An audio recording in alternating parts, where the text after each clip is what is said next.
प्रभु यीशु मसीह के मधुर और मीठे नाम में आज दिनांक 17 फरवरी दिन गुरुवार को हम आप सबका स्वागत करते हैं। आज के दिन के लिए जो वचन है वह लिया गया है यशायाह नबी की पुस्तक उसका 35 अध्याय उसका 10वां पद। वचन इस प्रकार से कहता है, और यहोवा के छुड़ाए हुए लोग लौट कर जय जयकार करते हुए सिय्योन में आएंगे और उनके सिर पर सदा का आनंद होगा।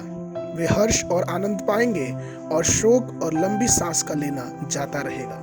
प्रभु में मेरे प्रिय लोगों, आनंद और महिमा हमेशा ही यहोवा के छुड़ाए हुए लोगों का पीछा करती है। उसी समय दुख और शोक उनके दूर हो जाते हैं जब वो परमेश्वर पे विश्वास करना प्रारंभ करते हैं। जिस दिन आदम और हव्वा ने पाप किया उसी दिन से पृथ्वी पर शोक और श्राप आ गया। और वचन में लिखा है, क्योंकि श्राप के कारण स्त्री का जो दुख है उसको बहुत बढ़ाया गया। पवित्र शास्त्र में यह भी बताती है अय्यूब की पुस्तक उसका 14 उसका पहला अध्याय में कि मनुष्य जो स्त्री से उत्पन्न हुआ है वो थोड़े दिनों का और क्लेशों से भरा हुआ है। अर्थात हर एक मनुष्य अपने अपने हिस्से का सुख दुख दर्द और गम लेके इस धरती पे आता है। याकूब ने फिरौन से कहा था, उत्पत्ति की पुस्तक उसका 47 अध्याय और उसका 9वां पद, कि मैं तो 130 वर्ष परदेसी होकर अपना जीवन बिता चुका हूँ। मेरे जीवन का थोड़ा ही दिन और दुख से भरे हुए भी थे, और मेरे बाप दादे परदेसी होकर जितने दिन तक जीवित रहे उतने दिन का मैं अभी नहीं हुआ।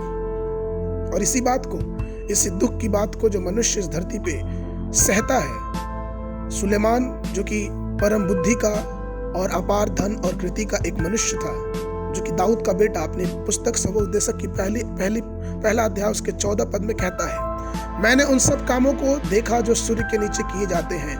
देखो वे सब व्यर्थ और मानो वायु को पकड़ने की योग्य है। यहाँ तक यीशु मसीह ने हमारे जीवनों में ये उद्देश्य बताया है कि हम किस प्रकार से इस पृथ्वी पर रहते हुए हर प्रकार के दुखों से अपने आप को बचा सकते हैं। और उसका तरीका यह है कि हम उसके लहू पे, जो कीमती लहू है, जो छुटकारे का लहू है, जो पाप के कारण हुए दुख को मनुष्य के जीवन में लेके आता है, उस लहू पे विश्वास करें। इसीलिए तो पहला पत्रस उसका पहला अध्याय उसके 18-19 पद में पत्रस पवित्र आत्मा की अगुवाई में ये कहता है, क्योंकि तुम जानते हो कि तुम्हारा निकम्मा चाल चलन जो बाप दादों से चला आता है, उससे तुम्हारी छुटकारा चांदी सोने अर्थात नाशवान मनुष्यों के द्वारा नहीं, पर निर्दोष और निष्कलंक मेमने अर्थात मसीह के बहुमूल्य लहू के द्वारा हुआ है। प्रभु मेरे प्रिय लोगों, हमारा जो दुख है, हमारा जो परेशानी है, जो संसार में रहते हुए हर एक मनुष्य के भाग्य में वो पड़ता है, वो तब आनंद में बदल जाएगा जब हम परमेश्वर के लहू पे, उस मेमने के लहू पे, जिसलिए सिर्फ हमारे और आपके लिए बहाया गया। पवित्र शास्त्र यशायाह की पुस्तक उसका 35 उसके 10वें पद में यह कहता है, और यहोवा के छुड़ाए हुए लोग लौट कर जय जयकार करते हुए सिय्योन में आएंगे और उनके सिर का सदा आनंद होगा। वे हर्ष और आनंद पाएंगे और शोक और लंबी सांस का लेना जाता रहेगा।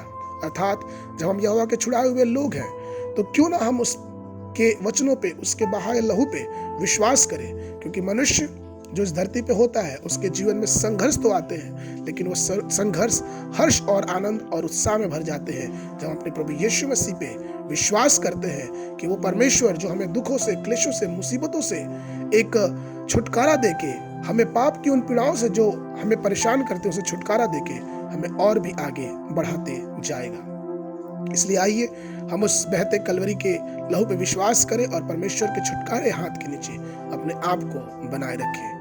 आज के वर्णन के लिए जो पद है वो लिया गया है विलाप गीत की पुस्तक उसका 3रा अध्याय उसका 32 और 33 पद।